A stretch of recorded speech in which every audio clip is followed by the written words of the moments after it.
In 1986, China released 11 wild horses into a dying desert, and almost every expert who heard the plan was certain it would fail. The animals came straight from zoos. The desert was swallowing thousands of square kilometers a year. A visiting film crew reportedly packed up within days. Sure, they were recording a disaster. Not one of the 11 was expected to survive the first winter. Then the ground itself began to change. To understand why 11 horses could matter at all, you have to go back to what disappeared. For roughly 10,000 years, wild horses had moved across these steppes in northwest China, and the whole landscape had grown up around them. Then, sometime around 1969, they were gone, not thinning out gradually. Gone. One of the last confirmed traces was logged by a Soviet survey team crossing the region. Hoofprints pressed into dried mud, a few strands of tan hair snagged in desert grass. After that, silence. And in the years that followed, the land those horses had grazed began to harden into something closer to concrete than soil. The change was quiet, and almost nobody connected it to the missing animals. Without hooves cracking the surface, rain stopped soaking in. It sheeted across the crust and evaporated within hours, and new seeds could no longer push through from below. By the mid-1970s, researchers were describing the topsoil in some areas as biologically dead. The raw minerals were still there, but nothing living remained. And with nothing holding it down, the desert started to move. It advanced like an army.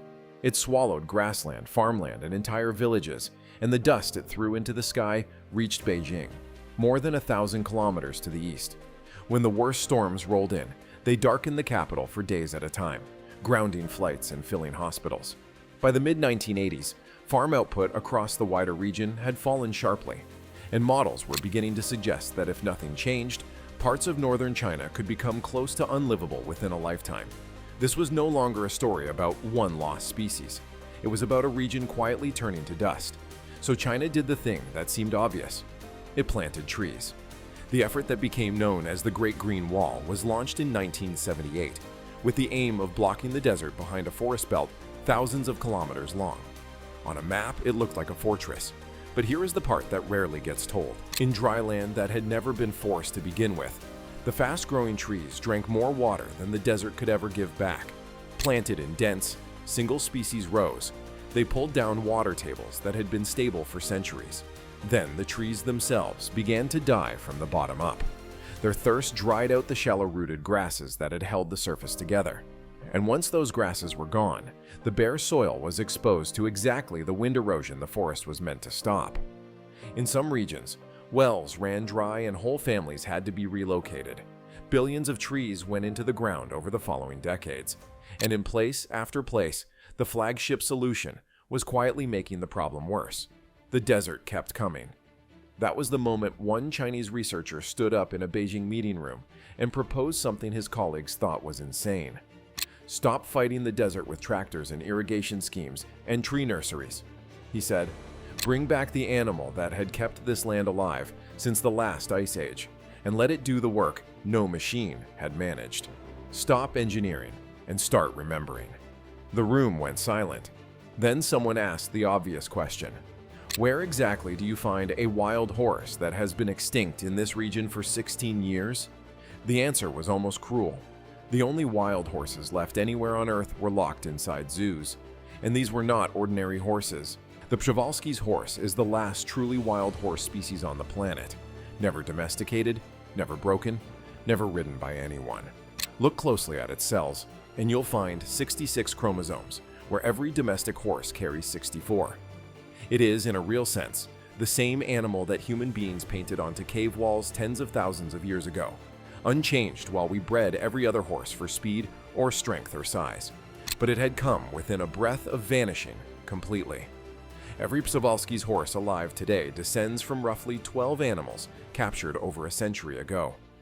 After the Second World War, the entire global population crashed to only a few dozen, scattered across a handful of zoos and kept alive by careful record keeping. Every one of them still carries that bottleneck, a narrow gene pool, weaker immune systems, a chromosomal memory of how close the species came to disappearing for good. The plan asked these fragile captive-bred survivors to walk back into one of the harshest deserts in Asia and thrive. The plan itself came in 3 stages. First, import horses from Western zoos and let them slowly adjust to the local climate. Then move them into vast semi-wild enclosures, effectively teaching zoo animals how to be wild again. Only then release them into open reserve land. In December 1986, the first 11 arrived, flown in from zoos in Britain and Germany, and held first at a city zoo for more than a year just to survive the change in air and food before being moved to a breeding center on the edge of the basin. On paper, a homecoming. In practice, a gamble no one had run before, because these animals had spent 3 or 4 generations on hay schedules and automatic waterers. They did not know how to find water in a desert. They did not recognize a wolf's howl as danger. Most had never felt a night below freezing. Desert survival experts gave them slim odds of lasting a single winter, and according to accounts of the project, local officials were already drafting the explanations for the failure everyone assumed was coming. 11 horses were not going to reverse a desert expanding by thousands of square kilometers a year. That was what nearly everyone in the room believed. The first winter almost proved them right.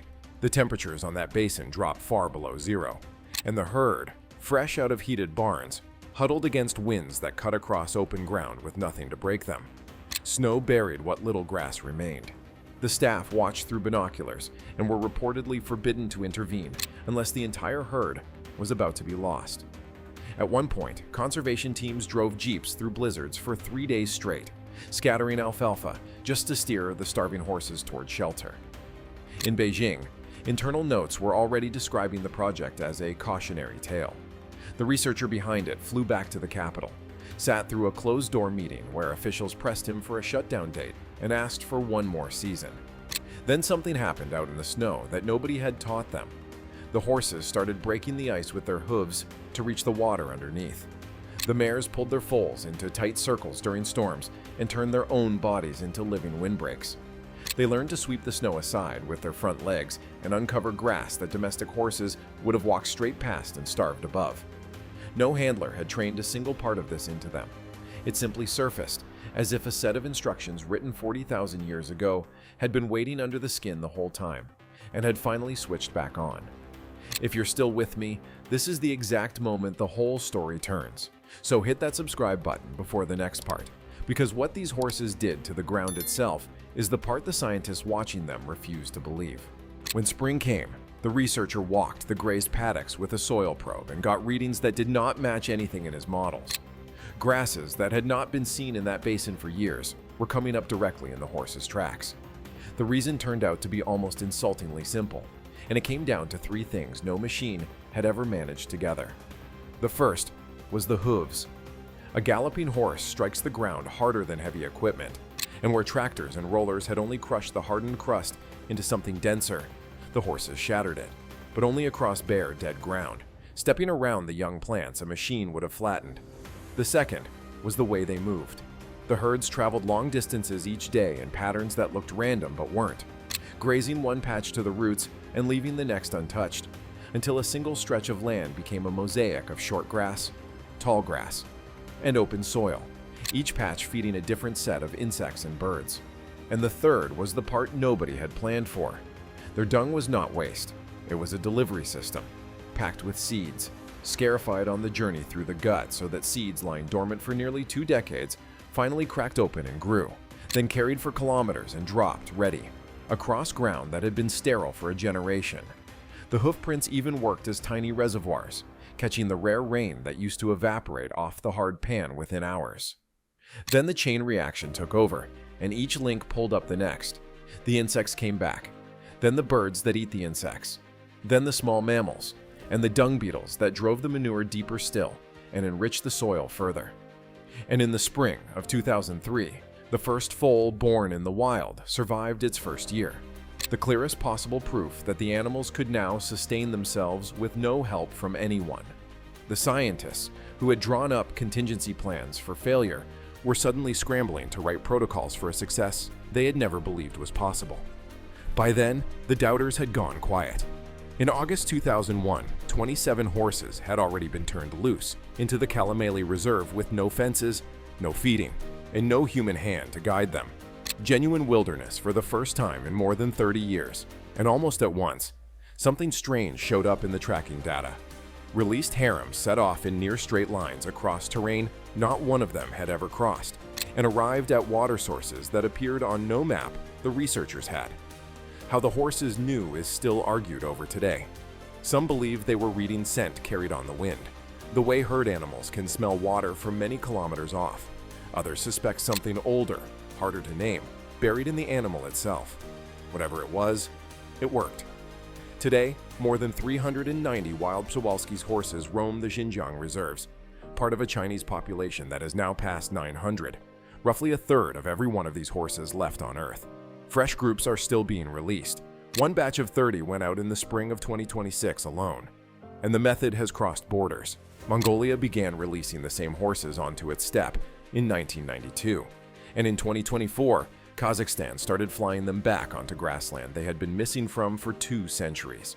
Meanwhile, the comparison nobody in Beijing wanted to say out loud kept getting sharper.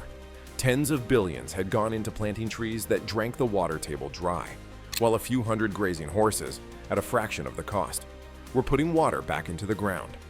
And that is the part that should sit uncomfortably with anyone. The solution to a desert that was eating an entire region was never invented in a laboratory. It was switched off in 1969, when the last wild horses vanished, and then simply forgotten. Engineers spent decades and fortunes trying to build an answer that had already been grazing that basin for 10,000 years. An answer we drove off the board ourselves, and then paid a fortune to reinvent badly. Which leaves one question hanging over every other ruined landscape on the planet. How many of our environmental disasters already have a solution we drove extinct and have simply never thought to bring back? More buried answers are coming. Subscribe so you don't miss the next one.